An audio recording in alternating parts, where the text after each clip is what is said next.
I stopped doing one thing and my content started improving. Yes, if your post feels stuck, it might be this is the reason. And the reason also why some posts spread and others disappear. Here's something I had to learn the hard way. This source is official. I really have myself connected to Meta support or Facebook Pro Team as a Meta subscriber or Meta verified subscriber. I have to fact check everything that I am posting. So I would be not breaking the rules of Facebook guidelines and community standards. I used to think growth came from asking people to follow, share, or watch till the end of my video. But over time, I realized that platforms don't reward requests.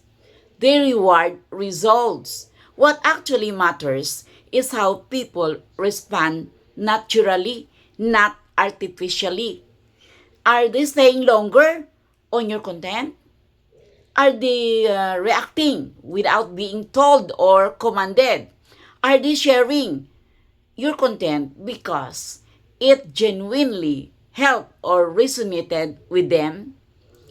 Are they sharing because they really love it and it's not because we are forced?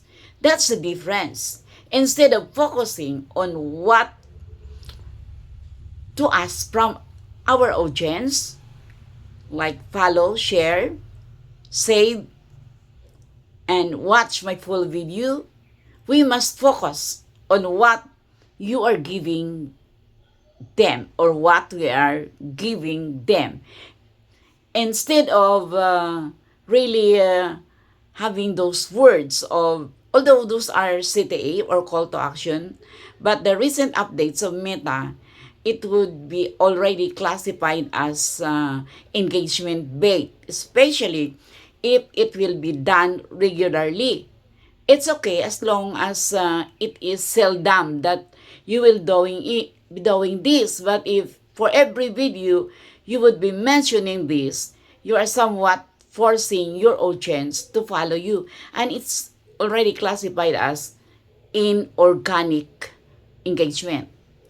Instead, give them clarity. Give them something relatable. Give them a reason to care. Because when your content connects, people don't need to be told or commanded what to do. We will do it on their own way.